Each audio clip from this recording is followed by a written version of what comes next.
अमूर्त पूजेची फुलं, स्वामी माधवानंद यांच्या पुस्तकातील अंश आता ऐकूया. अभिवाचन केले सुनील शिनखेडे यांनी. वंदे गुरूणां चरणारविंदे संदर्शित स्वात्मसुखावबोधे जनस्य ये जांगुलिकायमाने संसार हालाहल मोह शांतये. नामदेवांचं प्रेमाचं आर्जव. आर्जव शब्दाला मराठी भाषेत नम्र विनंत्या असा एक अर्थ प्राप्त झालाय. उगीच त्यांची आर्जव करीत बसू नका, द्या दणका, अशी वाक्य आपल्याला परिचित आहेत.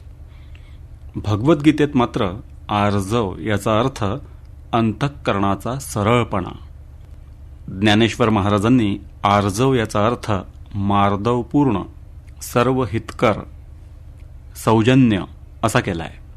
तो कसा? तर प्राण जसा चांगला वाईट सर्वांसाठी सौजन्यपूर्ण आहे तसा आर्जवते ऐसे प्राणाचे सौजन्य जैसे. सौजन्य म्हणजे जगाशी मैत्रीपूर्ण सद्भावातून होणारं सरळ वर्तन. सरळ भाव असलेल्याला देवाजवळ किती जाता येतं याचं एक उदाहरण म्हणजे नामदेव महाराज. केशवा माधवा गोविंदा गोपाळा जेवी तू कृपाळा पांडुरंगा असं म्हणणाऱ्या नामदेवाचा आर्जव हा प्रेमयुक्त सरळपणा. देवा, मी तुझं वेडं मुकं मूल आहे, माझं सगळं तुलाच पाहावं लागणार आहे, पण मूल बापाचं नाव राखतं तसं मी तुझं नाम राखीन. देवा, मी काही मुक्त होणार नाही, मी भक्त होणार आणि जन्मोजन्मी तुझी सेवा करणार. तू उगीच त्रास करून घेऊ नकोस. देवा, किती वेळा भेटीसाठी विनंत्या करायच्या? मला फसवून जायचा प्रयत्न करशील तर भक्तिभावाच्या दोरीने तुला बांधून ठेवीन.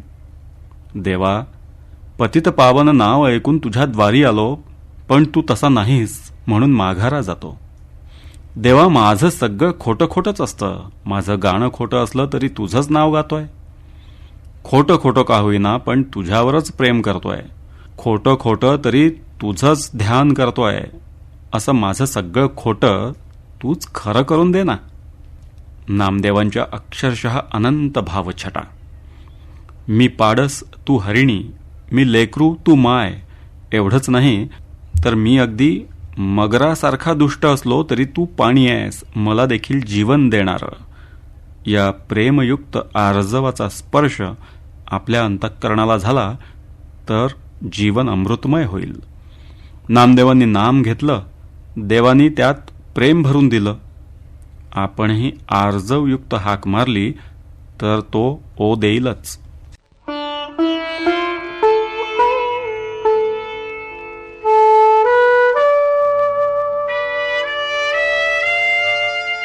अमूर्त पूजेची फुलं, स्वामी माधवानंद यांच्या पुस्तकातील अंश आत्ता आपण ऐकले. अभिवाचन केलं सुनील शिनखेडे यांनी.